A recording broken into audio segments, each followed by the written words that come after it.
Discom से ने रात 2 बजे किया एफआरटी व कंट्रोल रूम का निरीक्षण, स्थिति में सुधार के निर्देश। धौलपुर न्यूज। भीषण गर्मी में डिस्कॉम को बिजली आपूर्ति सुनिश्चित करने के लिए पसीना बहाना पड़ रहा है। गर्मी बढ़ने के साथ साथ विद्युत खपत बढ़ी है, वहीं तंत्र पर ट्रिपिंग की संख्या भी बढ़ी है। डिस्कॉम ने जिला मुख्यालय धौलपुर पर उपभोक्ताओं की बिजली समस्याओं का समाधान करने के लिए 2 एफआरटी टीम बना रखी है, जो 24 घंटे काम करती है। वहीं ज्यादा समस्या आने पर डिस्कॉम की अतिरिक्त टीम भी जिम्मा संभालती है। रात्रि में व्यवस्थाएं चाक चौबंद रहे, इसके लिए डिस्कॉम ने कंट्रोल रूम भी बना रखा है, जो 24 घंटा काम करता है। कंट्रोल रूम पर कर्मचारी के साथ रात में जेन की ड्यूटी रहती है। कंट्रोल रूम नंबर 941409390564222010 है। व्यवस्था चाक चौबंद रहे, इसके लिए से विवेक शर्मा ने रात 2 बजे कंट्रोल रूम की जांच की व लंबित बिजली शिकायतों का कारण पूछा। मौके पर कंट्रोल रूम पर एफआरटी गाड़ी मिलने पर से ने कारण पूछा तो बताया कि गाड़ी ने तार कम होने के कारण तार लेने गाड़ी भामतीपुरा बिजली घर गई है, जिस पर से विवेक शर्मा ने नाराजगी जताते हुए कहा कि गाड़ी में सेफ्टी आइटम हमेशा होने चाहिए व बिजली उपकरण व तार होना चाहिए, जिससे समस्याओं का समाधान जल्द से जल्द हो सके। से शर्मा ने कहा कि इस भीषण गर्मी में विद्युत आपूर्ति सुनिश्चित करने के लिए डिस्कॉम अधिकारी व कर्मचारियों को निर्देशित किया जा चुका है। जनता से अपील है कि वो धैर्य बनाए रखे। डिस्कॉम आपके लिए 24 घंटे काम कर रहा है और कहीं भी किसी कर्मचारी की लापरवाही को बर्दाश्त नहीं किया जाएगा। मौके पर निरीक्षण के दौरान धौलपुर शहर एएन नवनीत कटारा व स्टाफ मौजूद रहा।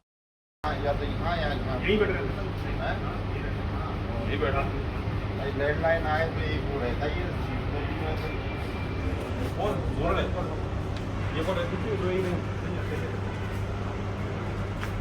जैसे रात को जेएन वगैरह उठाते होगा, शाम तक 1-2 बजे तो रहते ही आते हैं। हमारी ये कंप्लेंट आती है, कुलदीप रहता है दोनों में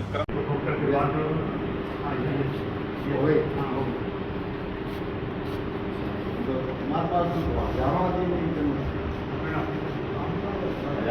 कंट्रोल रूम को कोई कंप्लेन आती है, कोई कंप्लेन आती है साहब जो दर्ज हो गई है, और वो लोग आगे आपको सुनाई नहीं होती, तो फिर ये फोन करते हैं वही ले लेते हैं कंप्लेन नंबर ठीक है। कितना लिख देते हैं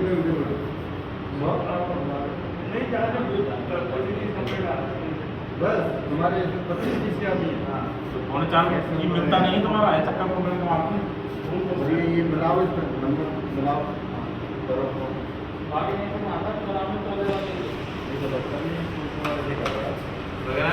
से वीडियो बना लेना। धौलपुर में निजी अस्पतालों पर बड़ी कार्रवाई, 12 के रजिस्ट्रेशन निलंबित, 2 स्थायी रूप से निरस्त। धौलपुर न्यूज। धौलपुर में निजी अस्पतालों की कार्यप्रणाली पर स्वास्थ्य विभाग ने बड़ी कार्रवाई करते हुए 12 अस्पतालों के पंजीकरण 5 दिनों के लिए निलंबित कर दिए हैं, जबकि 2 अस्पतालों के रजिस्ट्रेशन स्थायी रूप से निरस्त कर दिए गए। यह कार्रवाई सीएमएचओ डॉ. धर्म सिंह मीना द्वारा औचक निरीक्षण के दौरान सामने आई गंभीर अनियमितताओं के बाद की गई। सीएमएचओ डॉ. मीना ने बताया कि जिले में निजी स्वास्थ्य सेवाओं को पारदर्शी, सुरक्षित और जवाबदेह बनाने के उद्देश्य से लगातार निरीक्षण अभियान चलाया जा रहा है। इसी क्रम में उन्होंने गुप्ता हड्डी हॉस्पिटल, यशोदा हॉस्पिटल और मेट्रो हॉस्पिटल का निरीक्षण किया। निरीक्षण के दौरान मरीजों से सीधे बातचीत कर उपचार, ऑपरेशन टीम और उपलब्ध सुविधाओं की जानकारी ली गई। गुप्ता हड्डी हॉस्पिटल में मुख्यमंत्री आयुष्मान आरोग्य योजना के तहत दी जा रही निःशुल्क चिकित्सा सेवाओं की समीक्षा की गई, जबकि अन्य अस्पतालों में ऑपरेशन के बाद भर्ती मरीजों से उपचार संबंधी फीडबैक लिया गया। जांच में सामने आया कि कई अस्पताल राजस्थान से बाहर पंजीकृत चिकित्सकों के माध्यम से संचालित किए जा रहे थे। नियमों के उल्लंघन और आवश्यक मानकों की अनदेखी पाए जाने पर स्वास्थ्य विभाग ने सख्त कदम उठाते हुए श्री बाके बिहारी हॉस्पिटल, दिव्यांशी हॉस्पिटल एवं trauma centre, Kalavati hospital, Kota hospital, new Krishna hospital, Prakash hospital, S N. Hospital, Shri Krishna hospital, Shriji hospital, Siddharth city hospital, C S. Hospital और शिव नर्सिंग होम के पंजीकरण 5 दिनों के लिए निलंबित कर दिए। इसके अलावा सर्जन डॉ.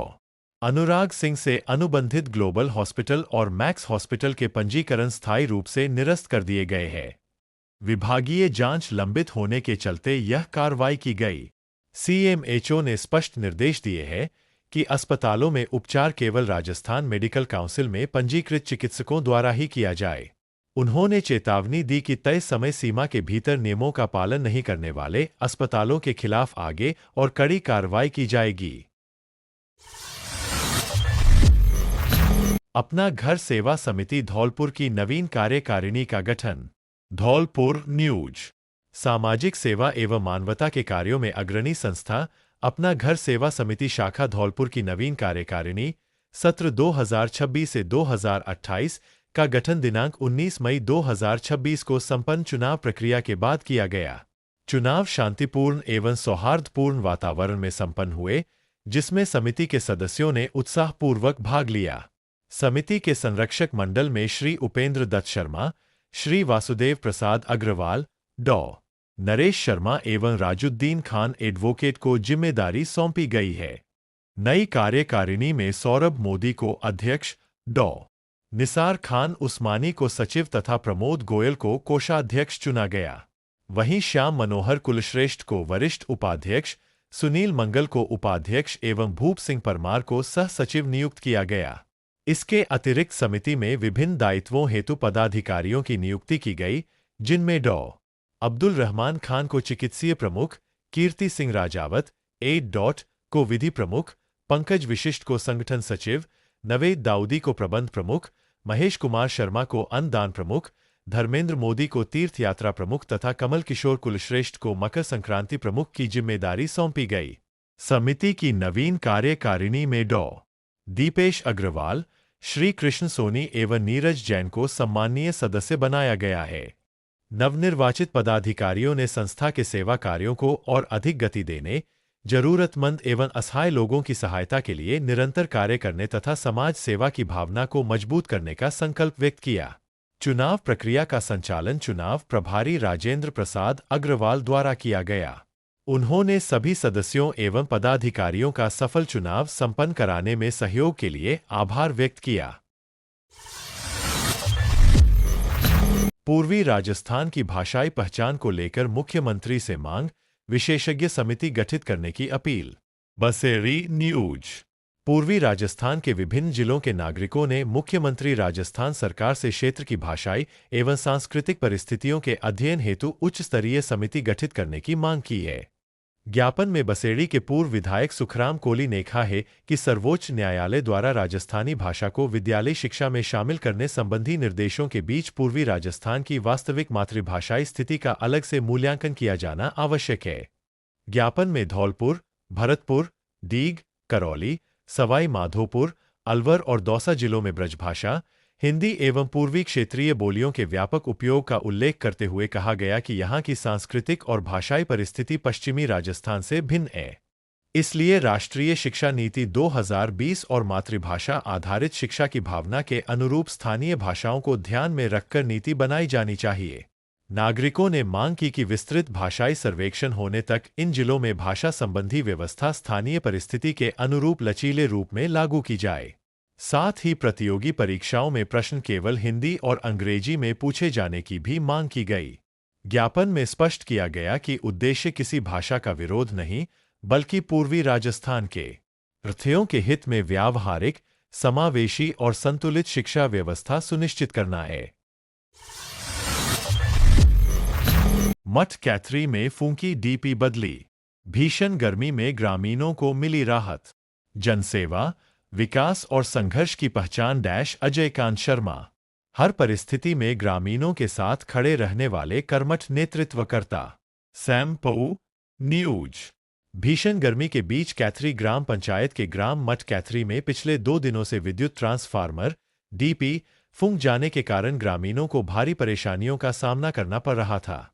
बिजली आपूर्ति पूरी तरह ठप होने से पेयजल संकट गहरा गया था।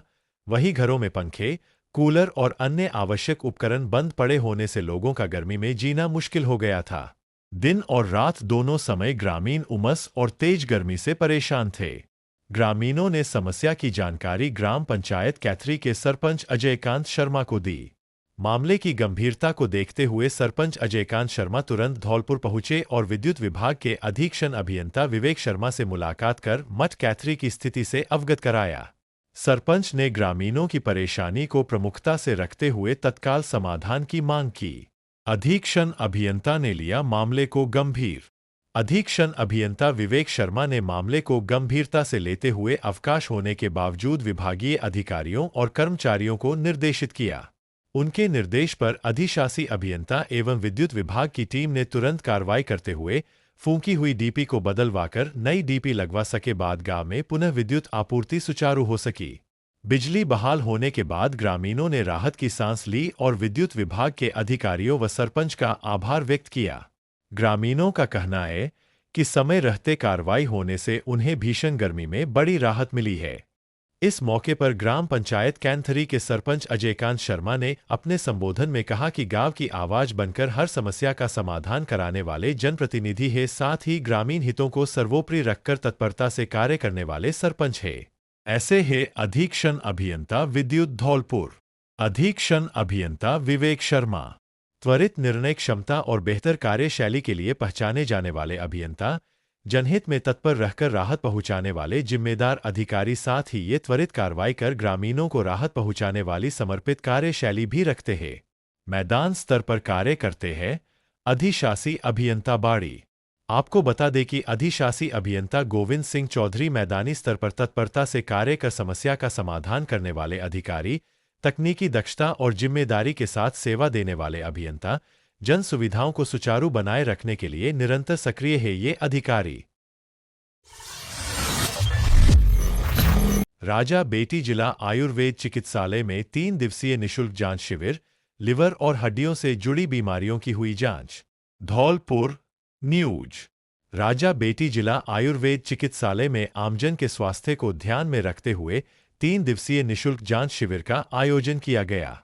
शिविर में बड़ी संख्या में लोगों ने पहुंचकर लिवर, हड्डियों और डायबिटीज से संबंधित जांच करवाई तथा विशेषज्ञ चिकित्सकों से स्वास्थ्य संबंधी परामर्श प्राप्त किया। जिला आयुर्वेद चिकित्सालय की प्रधान चिकित्सा अधिकारी डॉ. प्रज्ञादीप वर्मा ने बताया कि शिविर में मुख्य रूप से लिवर फंक्शन टेस्ट (LFT) कराया गया।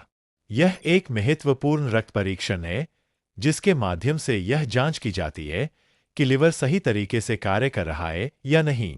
इस जांच में लिवर से संबंधित एंजाइम और प्रोटीन के स्तर का आकलन कर पीलिया, हेपेटाइटिस, फैटी लिवर और लिवर सिरोसिस जैसी बीमारियों का पता लगाया जाता है।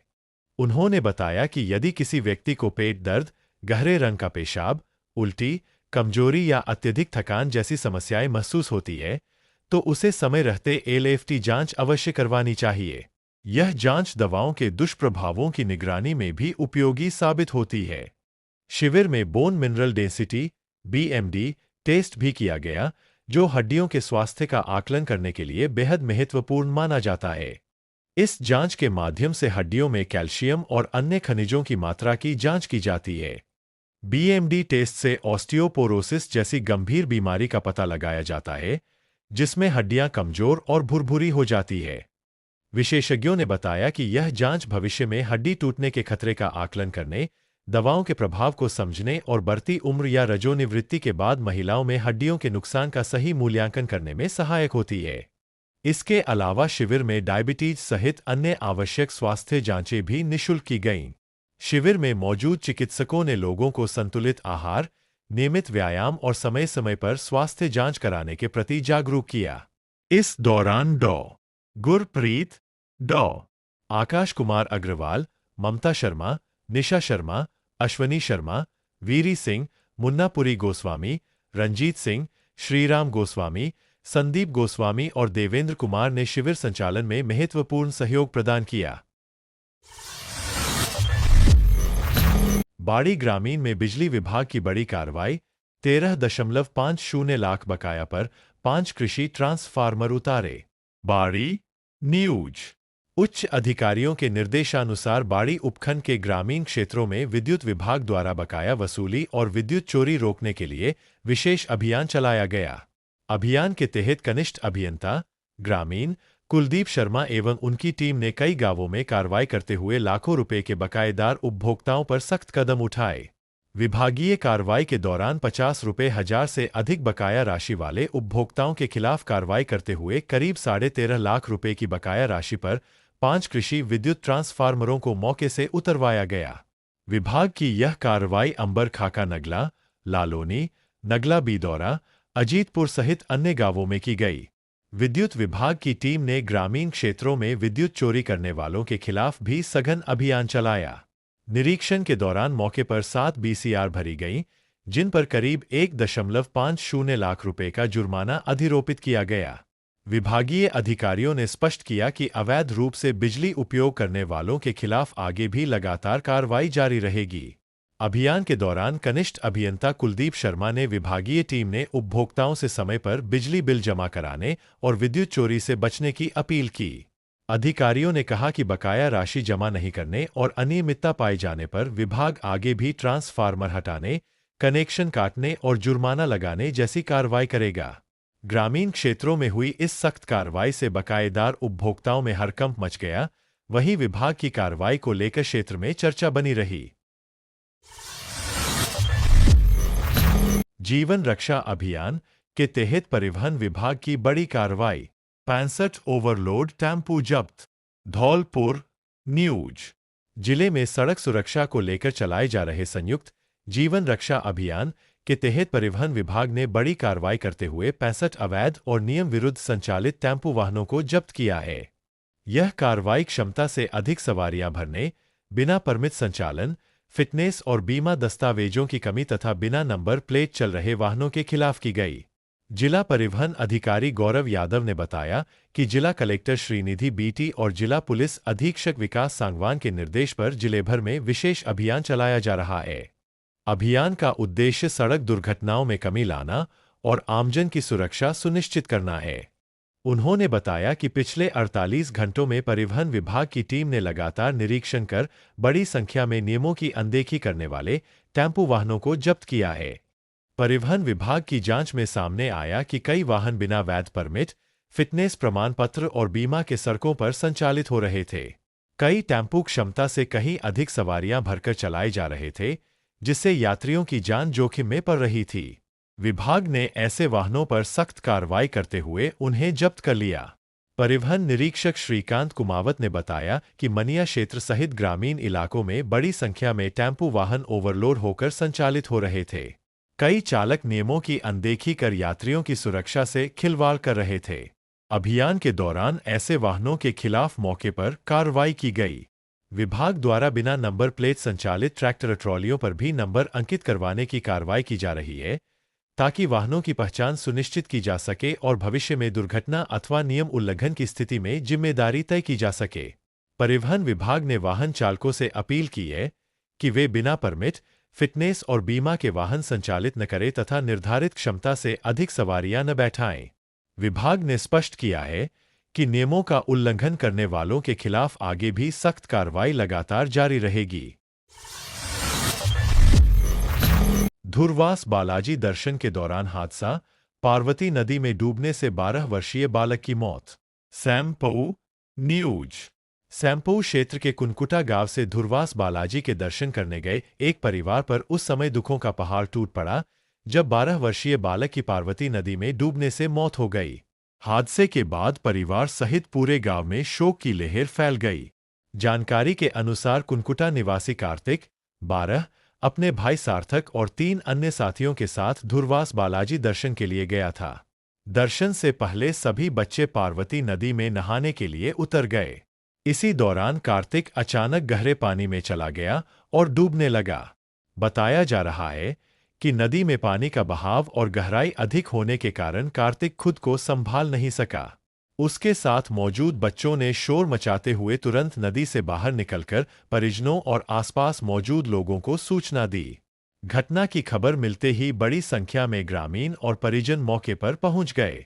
ग्रामीणों ने काफी प्रयासों के बाद कार्तिक को नदी से बाहर निकाला, लेकिन तब तक उसकी हालत बेहद गंभीर हो चुकी थी।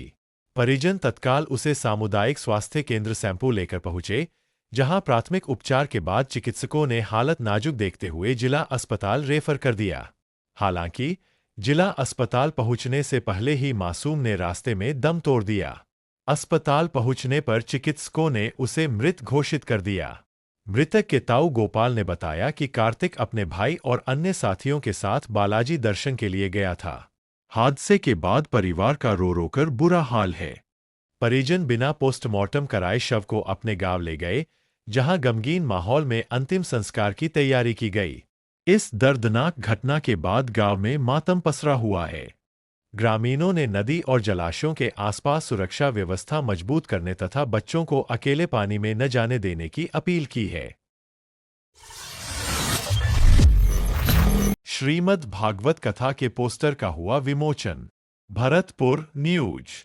भरतपुर के सेवर स्थित ब्रजेंद्र विहारी मंदिर प्रांगण में हर वर्ष की भांति होने वाली श्रीमद् भागवत कथा का आयोजन पंचम पीठाधीश्वर जगत गुरु श्री वल्लभाचार्य महाराज कामवन के सानिध्य में श्रीमद् भागवत कथा का रसास्वादन श्री श्याम सुंदर शास्त्री मुखिया जी के श्री मुख से होगा। 8 जून 2026 को कलश यात्रा के साथ शुरू होकर 14 जून 2026 को समापन होगा और पूर्णाहुति और भंडारा 25 जून सोमवार को होगा। इसी के चलते हुए श्रीमद् भागवत कथा का आज पोस्टर विमोचन हुआ। इस मौके पर श्री ब्रजेंद्र विहारी मंदिर की कमेटी और सभी भक्तों की उपस्थिति रही और सभी भक्तों ने बिहारी जी महाराज का जयकारे लगाते हुए श्री ब्रजेंद्र विहारी जी महाराज को प्रथम निमंत्रण दिया और आम लोगों को निमंत्रण पत्र बांटने की अनुमति ली। उसके बाद सभी वैष्णव बंधुओं ने पोस्टर विमोचन में हिस्सा लिया और बिहारी जी महाराज का जयकारा लगाते हुए सभी से इस पुनीत कार्य में मिलजुल कर कार्य करने के लिए सबको प्रेरित किया गया। सरानी खेड़ा में हाई टेंशन लाइन में फॉल्ट से भीषण आग, लाखों का अनाज और भूसा जलकर राख। धौलपुर न्यूज। जिले के सरानी खेड़ा गांव में शनिवार दोपहर हाई टेंशन विद्युत लाइन में हुए फॉल्ट के कारण भीषण आग लग गई। आग ने कुछ ही देर में विकराल रूप धारण कर खेतों में बने छप्परपोश मकानों और झोपड़ियों को अपनी चपेट में ले लिया। हादसे में 2 किसान परिवारों का लाखों रुपए का अनाज, भूसा और कृषि सामग्री जलकर राख हो गई। जानकारी के अनुसार किसान राजन सिंह के खेत के पास से गुजर रही हाई टेंशन विद्युत लाइन के तार तेज हवा के कारण आपस में टकरा गए। तारों से निकली चिंगारी खेत में बने सूखे छप्पर पर गिर गई, जिससे अचानक आग भड़क उठी। तेज हवा के चलते आग तेजी से फैलती हुई पास में स्थित किसान गंगा सिंह के खेत तक पहुंच गई। देखते ही देखते खेतों में रखा गेहूं, भूसा, झोपड़ियां और अन्य सामान आग की चपेट में आ गया। आग इतनी भीषण थी कि ग्रामीणों में अफरा-तफरी मच गई। सूचना मिलते ही बड़ी संख्या में ग्रामीण मौके पर पहुंचे और पानी, मिट्टी तथा निजी संसाधनों की मदद से आग बुझाने का प्रयास किया, लेकिन तेज लपटों के कारण आग पर काबू पाना मुश्किल हो गया। ग्रामीणों ने आरोप लगाया कि सूचना देने के बावजूद दमकल वाहन करीब 2 घंटे बाद मौके पर पहुंचा। स्थानीय निवासी उत्तम कुशवाहा ने बताया कि यदि दमकल समय पर पहुंच जाती तो काफी नुकसान होने से बचाया जा सकता था। बाद में दमकल कर्मियों ने ग्रामीणों की मदद से कड़ी मशक्कत के बाद आग पर काबू पाया। प्राथमिक जानकारी के अनुसार हादसे में करीब 40 क्विंटल गेहूं, 150 क्विंटल भूसा, 2 झोपड़ियां, बोरवेल में उपयोग होने वाले सैकड़ों प्लास्टिक पाइप तथा अन्य कृषि एवं घरेलू सामान जलकर नष्ट हो गया। किसानों को लाखों रुपए के नुकसान का अनुमान है। घटना की सूचना पर पुलिस और प्रशासनिक अधिकारी भी मौके पर पहुंचे तथा स्थिति का जायजा लिया। हेड कांस्टेबल वीरभान ने बताया कि आग लगने के कारणों की जांच की जा रही है। प्रशासन ने प्रभावित किसानों के नुकसान का सर्वे कर नियमानुसार मुआवजा दिलाने का आश्वासन दिया है। गुर्जर आरक्षण आंदोलन की बरसी पर 73 शहीदों को श्रद्धांजलि अर्पित कर आरक्षण व रीट भर्ती का मुद्दा भी उठाया। मुद्दे उठते देख विजय बैसला चलते बने। रीट अभ्यर्थियों सहित समाज के लोगों ने भी जताई नाराजगी, बनी तनावपूर्ण स्थिति। 2 खेमों में बंटे उपस्थित समाज के लोग। बयाना न्यूज। गुर्जर आरक्षण आंदोलन की 18वीं वर्षी पर शनिवार को बयाना के गांव कारबारी, पीलूपुरा स्थित गुर्जर शहीद स्मारक पर श्रद्धांजलि सभा का आयोजन हुआ और आंदोलन में जान गंवाने वाले गुर्जर शहीदों को 2 मिनट का मौन रखकर व श्रद्धा सुमन अर्पित कर श्रद्धांजलि अर्पित की गई तथा हवन यज्ञ भी हुआ। कार्यक्रम में गुर्जर आरक्षण संघर्ष समिति के प्रदेश अध्यक्ष विजय बैसला सहित कई सामाजिक और राजनीतिक प्रतिनिधि मौजूद रहे। इस मौके पर विजय बैसला ने श्रद्धांजलि अर्पित करते हुए कहा कि समाज गुर्जर आरक्षण आंदोलन के शहीदों के बलिदान को कभी नहीं भुला सकेगा। यह शहीद ही हमें संघर्ष की प्रेरणा देते हैं। और शहीदों की कुर्बानियों व कर्नल किरोड़ी सिंह बैसला की बदौलत थी समाज को उनके हक मिल सके थे। श्रद्धांजलि सभा के दौरान 372 शेष रीट अभ्यर्थियों के पदों की नियुक्ति व एमबीसी वर्ग के आरक्षण को 9वीं अनुसूची में शामिल करने सहित अन्य मुद्दे भी उठे। रीट अभ्यर्थियों व अन्य लोगों का कहना था कि एमबीसी वर्ग के शेष 372 रीट अभ्यर्थी पिछले 7 वर्षों से नियुक्ति के लिए संघर्ष कर रहे हैं, लेकिन अब तक समाधान नहीं हुआ। उन्होंने इस मामले में सरकार व संघर्ष समिति के नेताओं सहित समाज के उन राजनीतिक नेताओं पर भी रीट अभ्यर्थियों की जानबूझकर अनदेखी करने व ओछी राजनीति करने के आरोप लगाए जो समाज के नाम पर राजनीति कर सत्ता सुख पाते हैं, किंतु विधानसभा या लोकसभा में कभी भी समाज के हित में कोई आवाज नहीं उठाते हैं। रीट अभ्यर्थियों व समाज के अन्य लोगों के सवालों का जवाब या कोई आश्वासन देने के बजाय विजय बैसला कार्यक्रम के बीच से ही छोड़कर चले गए, जिस पर अभ्यर्थियों सहित उपस्थित अन्य लोगों ने भी नाराजगी जताते हुए इस रवैया को ठीक नहीं बताया। इस दौरान वहां अफरातफरी का माहौल बन गया और देखते देखते लोग 2 गुटों में बंट गए, जिनमें तीखी बहस शुरू हो गई। कार्यक्रम के मद्देनजर प्रशासन की ओर से भी कानून एवं शांति व्यवस्था बनाए रखने के भी इंतजाम किए गए थे। अतिरिक्त पुलिस बल भी तैनात किया गया था। मीडिया से बात करते भी विजय बैसला पांचना बंद के पानी व आरक्षण के मुद्दे पर गोलमोल बोले, किंतु रीट अभ्यर्थियों के मुद्दे पर चुप्पी साधते हुए चले गए। हमारे शहीद जो हुए हैं 72 शहीद, उनको हम हर साल नमन करने आते हैं यहाँ पे, और हम याद करते हैं उनके बलिदान को और प्रण लेते हैं कि हम सब और मेहनत करेंगे कि हमारे युवा आगे बढ़ें। और अभी ये पांचना का जो प्रकरण चल रहा है, देखो पांचना वाला प्रकरण जो है उसमें वो बहुत पेचीदा मामला है सर। 20 साल से जिन गांवों ने पानी दे दिया है, जमीन दे दी है, उनको पानी मिल नहीं रहा, तो एक विपदा है। लेकिन मैं एक बात जरूर कहूँगा इसमें कि हम हाई कोर्ट का बहुत सम्मान करते हैं, बहुत सम्मान करते हैं, लेकिन कभी कभी ऐसा लगता है कि सेलेक्टिव एमनीशिया से ग्रस्त हैं। सेलेक्टिव एमनीशिया का मतलब मैं समझाता हूं आपको कि हमारा 2019 में हाई कोर्ट जोधपुर ने एक जजमेंट दिया था जिसमें कहा था कि एमबीसी को पहले जनरल में आरक्षण मिलेगा, उसके बाद ओबीसी में मिलेगा और उसके बाद एमबीसी में मिलेगा। अभी तो ओबीसी में मिल नहीं रहा। तो 2019 का जो ऑर्डर हाई कोर्ट का ही है, जो हाई कोर्ट का ऑर्डर है वो अभी तक सरकार के हाई कोर्ट ने खुद उसको एग्जीक्यूट कराने की पहल नहीं करी, और पांचना वाला जो 4 दिन पहले ऑर्डर दिया उसको पहल कराने की बात करें तो क्यों कर रहे हैं ऐसे? हाई कोर्ट भी तो राजस्थान का ही है। राजस्थान के भीतर